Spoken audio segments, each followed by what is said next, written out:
कोई भी वालिद नहीं चाहेगा उसके बच्चे के हाथ में कीलों वाले डंडे हों। वज़ीर आला पंजाब मरियम नवाज कहती हैं, पीटीआई वालों ने हमारे एहलकारों को डंडों से जख्मी किया, अपने बच्चों को महफूज जगह पर बिठाया हुआ है और लोगों के बच्चों को मरवा रहे हैं। बेलारूस के सदर के दौरे के मौके पर एहतजाज किया गया। मरियम नवाज रियासत माँ की तरह होती हैं। पंजाब हुकूमत इसी जज्बे के साथ अवाम की फलाह व बहबूद के लिए सोच रही है। हमारी कोशिश है पंजाब का कोई बच्चा तालीम से महरूम न रहे।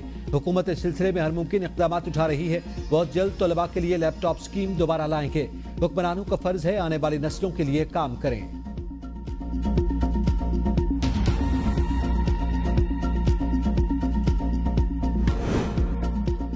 24 नवंबर के एहतजाज पर आपने अमन अमान बहाल करना था, आपने पूरा इस्लामाबाद बंद कर दिया। पीटीआई ने गलत किया, हुकूमत ने भी तो गलत किया। Chief justice Islamabad high court Aamer Farooq हुकूमत और इंतजामिया पर बरहम। ताजरों की तौहीन अदालत दरखास्त पर रिमार्क्स में कहा, दरखास्त गुजार ने कहा कि हमारा कारोबार चलने दें। आपने हर जगह कहा इस्लामाबाद हाई कोर्ट के ऑर्डर पर हम इजाजत नहीं दे रहे।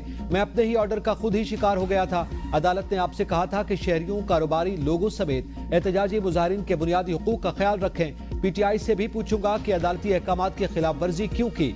एक आम आदमी का क्या कसूर है। हुकूमत के झगड़े में आम आवाम किधर जाए। इस्लामाबाद हाई कोर्ट की वजारत दाखिला को तफसीली रिपोर्ट जमा करवाने की हिदायत, समाअत आइंदा हफ्ते तक मुलतवी।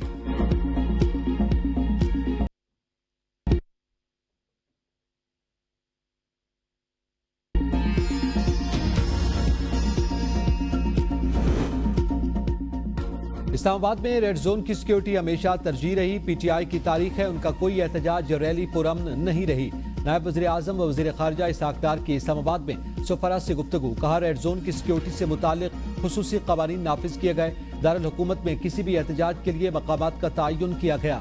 24 नवंबर को गैर मुल्की वफ्द पाकिस्तान के दौरे पर था। एक जमात ने हैरान कुन तौर पर एहतजाज का ऐलान किया। उस जमात की जानिब से 35 पंक्चर का बयानिया बनाया गया। माजी में उस जमात ने इंतखाबात में धांधली के इल्जाम पर एहतजाज किया। कानून के मुताबिक रेड जोन में कोई जमात एहतजाज नहीं कर सकती। स्टेट गेस्ट की आमद पर ही एहतजाज का ऐलान क्यों किया गया। एहतजाज से उनकी बदनीयती साबित होती है। क्या हम गैर मुल्की या जंगजू हैं? हुकूमती रवैये से लगता है हम इस मुल्क के बाशिंदे ही नहीं। निहत्ते शहरियों के खिलाफ कार्रवाई से मुल्क की बदनामी हुई। पीटीआई रहनुमा शिबली फराज हुकूमती रवैये पर सेखपा। सहाफियों से गुफ्तगू में कहा, बानी पीटीआई से सियासी लोगों की मुलाकातें बंद हैं। हुकूमत ऐसा रवैया इख्तियार करेगी तो उसको कुछ हासिल नहीं होगा। हमारे खिलाफ पर्चे दर्ज किए जा रहे हैं। तहरीक इंसाफ चारों सूबों की नुमाइंदा जमात है। हम अपना एहतजाज जारी रखेंगे, इससे किसी किस्म का कोई नुकसान नहीं होता। हम इंसाफ के लिए अदालतों में आए हैं। इस्लामाबाद वाक़े पर जुडिशल कमीशन बनाया जाए। हमारे 12 अफराद शहीद हुए। मजीद तफसीलात इकट्ठी की जा रही हैं। एहतजाज में जो लोग मौजूद ही नहीं थे उन पर भी मुकदमा दर्ज हैं।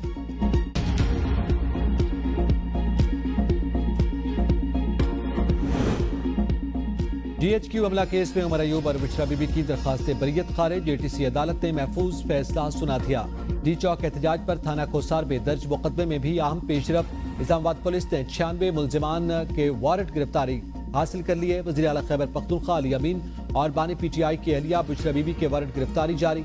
शेख वक्कास अकरम, उमर अयूब, शेर अफजल मरवत का नाम भी लिस्ट में शामिल। आलिया हमजा, सिमाबिया ताहिर, शुएब शाहीन, अली बुखारी का नाम भी शामिल। मुलजिमान की गिरफ्तारी के लिए इस्लामाबाद पुलिस स्पेशल टीम्स तश्कील देगी। थाना कोसार के मुकदमे में पीटीआई की सीनियर क़यादत नामजद है।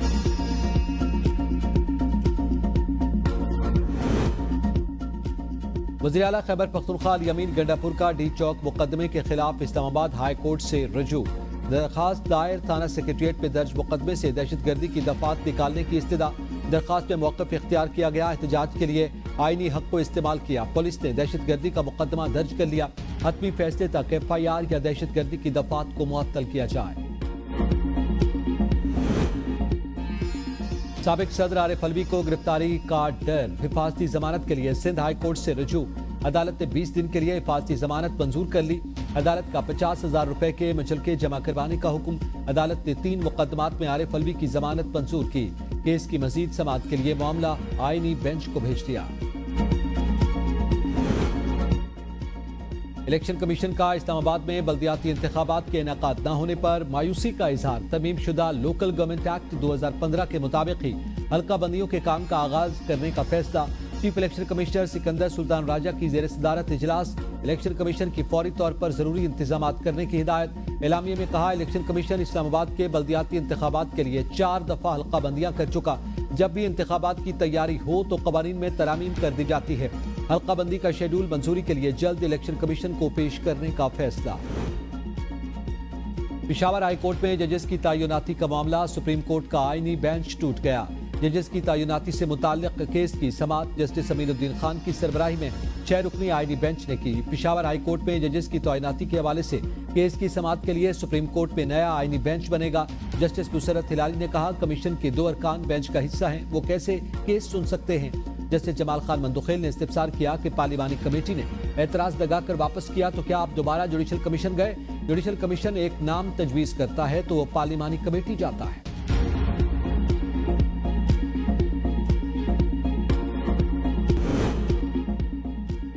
वफाकी हुकूमत ने सिंध को दूसरी सेमाई की 11 अरब 30 करोड़ रुपए की किस्त जारी कर दी। सिंध ने 12 मंसूबों पर 49 अरब 25 करोड़ रुपए मख्तस किए थे। पिछले कई सालों से हुकूमत सिंध को पाबंदी से सेमाई किस्त नहीं मिल रही थी।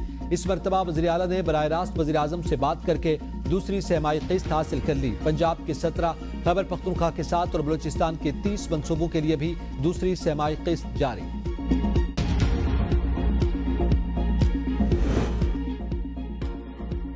रूस से सस्ते खाम तेल की खरीदारी का मुआहदा हुआ, ना कोई कार्गो आ रहा है। वज़ीर पेट्रोलियम मुसद्दिक मलिक ने वाज़ेह कर दिया। सहाफ़ियों से गैर रस्मी गुफ्तगू में कहा, रूसी तेल हमारे लिए काफी फायदेमंद था, डिस्काउंट पर मिल रहा था। रूस से सस्ते खाम तेल की खरीदारी के मुआहदे की खबरें बेबुनियाद हैं। हम पब्लिक सेक्टर कंपनी के जरिए खाम तेल दरामद करेंगे। निगरान हुकूमत में खाम तेल का एक कार्गो रूस से मंगवाया गया था। पेट्रोलियम मसनूआत की डीरेगुलेशन पर काम हो रहा है। इस वक्त हमारे पास LNG इजाफी मौजूद है। पुराने मुआहदों के अलावा कोई भी नया कार्गो नहीं लेंगे। सरकारी मुलाजमीन पर वार, पेंशन में सालाना इजाफा खत्म। पंजाब हुकूमत ने पेंशन रूल्स में तरामीम की मंजूरी दे दी। महकमा खजाना ने इंतजामी सेक्रेटरीज को मरासला लिख दिया। तरामीम के तहत 2011, 2015 और 2022 से मिलने वाले इजाफे भी बंद कर दिए गए। नोटिफिकेशन के मुताबिक अब खुद रिटायरमेंट लेने वालों की पेंशन में कमी की जाएगी। 59 साल शख्स की पेंशन में 2%, 58 साल शख्स की पेंशन में 4%, 57 साल शख्स की पेंशन में 6% और 56 साल शख्स की पेंशन में 8% कमी की जाएगी। इत्तलाक 2 दिसंबर से होगा। वज़ीर आला पंजाब ने हेल्थ सिस्टम में बुनियादी इस्लाहात का जामे प्लान तलब कर लिया। हेल्थ सिस्टम में बुनियादी इस्लाहात के लिए आला सतह की वजारती कमेटी कायम। वज़ीर आला की जेर सदारत फ्री मेडिसिन और वेयर हाउस प्रोजेक्ट से मुतालिक खुसूसी इजलास। हेल्थ के लिए दरकार फंड्स को फौरी रिलीज और चिल्ड्रन हार्ट सर्जरी के लिए बैरून मुल्क से सर्जन बुलवाने के लिए इक़दाम की हिदायत। मरियम नवाज का फ्री मेडिसिन घर घर पहुंचाने के लिए कोरियर कंपनी की कारकर्दगी पर अदम एतमाद का इजहार। कहा, हेल्थ सिस्टम में बार बार दरपेश वसाइल का तदारुक बेहद जरूरी है।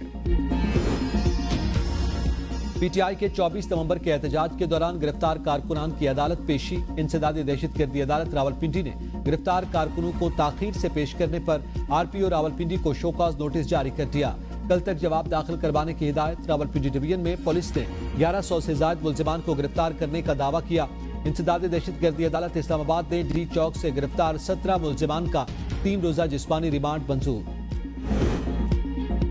शेखपुरा में कजन का अंगूठा काटकर ATM से 10 लाख रुपए निकलवाने वाला मुल्जिम गिरफ्तार। मुल्जिम ने साथियों की मदद से खालाजाद भाई को कत्ल किया, जिसकी लाश कार से बरामद हुई। पुलिस के मुताबिक वज़ीर इत्तलात पंजाब अज़मा बुखारी की गाड़ी को जेल रोड पर हादसा। वज़ीर इत्तलात महफूज रही। अज़मा बुखारी मुतबादिल पर पंजाब यूनिवर्सिटी में होने वाली तकरीब में शिरकत के लिए रवाना हो गई। वज़ीर आला सिंध मुराद अली शाह की ज़ेर सदारत काबीना इजलास में अहम फैसले। काबीना ने हसन सलमान मेमोरियल अस्पताल मलीर के लिए 2.3 बिलियन रुपए की ग्रांट मंजूरी दे दी। अस्पताल 2.25 एकड़ अराजी पर कायम होगा। मामूली आर्टिस्टिक बच्चों को आम सरकारी और निजी स्कूल में दाखिले से इनकार के मसले पर डायरेक्टरेट ऑफ इंक्लूसिव एजुकेशन कायम। सूबाई काबीना ने होती कोटे पर सुप्रीम कोर्ट के अहकामात की रोशनी में अमल दरामद की मंजूरी दे दी। 5 घंटे तवील इजलास में देही आबादी को साफ पानी और सफाई की सहूलियात फराहम करने के लिए Sindh people's rural civic services company का कयाम करने की भी मंजूरी। थरपारकर, उमरकोट और मीरपुर खास अजला में वर्ल्ड बैंक $400 मिलियन फराहम करेगा। Sindh transformation accelerated rural services इक़दाम के तहत Sindh people's rural civic services के कयाम की भी मंजूरी। वाइस चांसलर के तकर्रुर के तरीक़ाकार में तब्दीली की मंजूरी। तालीमी बोर्ड में मसाइल और कोताहियों को दूर रखने के लिए कमेटी कायम। काबीना ने सिंध IT कंपनी के कयाम के कवायद में तरमीम की भी मंजूरी दे दी।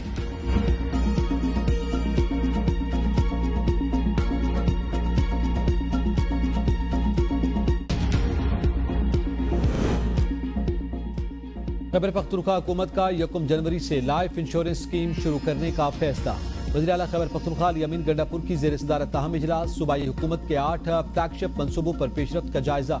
वज़ीर आला की मुतालिका हुकाम को तमाम तर लवाजमात को बर वक्त हतमी शक्ल देने की हिदायत। स्कीम के तहत खानदान के सरबराह की इंतकाल की सूरत में हुकूमत रकम अदा करेगी।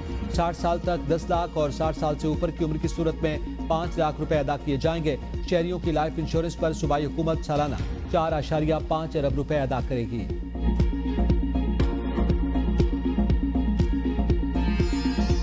के मुआवजे की तहरीक पेश। कल का वर्ल्ड कप जीतना हमारे लिए खुशी का बायस है। चेयरमैन PCB मोहसिन नकवी की वर्ल्ड कप जीतने वाली ब्लाइंड क्रिकेट टीम के हमरा प्रेस कॉन्फ्रेंस। कहा, मुख्तसर वक्त में टीम के लिए बेहतर इकदाम करने की कोशिश की। हम आपकी ओनरशिप लेंगे, ब्लाइंड क्रिकेट टीम को सपोर्ट करेंगे। चेयरमैन PCB मोहसिन नकवी का ब्लाइंड क्रिकेट टीम के लिए 1 करोड़ रुपए इनाम का ऐलान।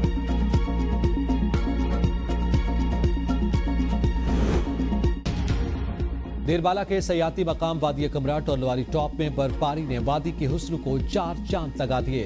बर्फबारी का लुत्फ उठाने के लिए सयाह पहुंचना शुरू। सयाहों का कहना है कि यहां आकर बहुत मजा आ रहा है। बर्फ ने वादी को खूबसूरती को बढ़ा दिया है।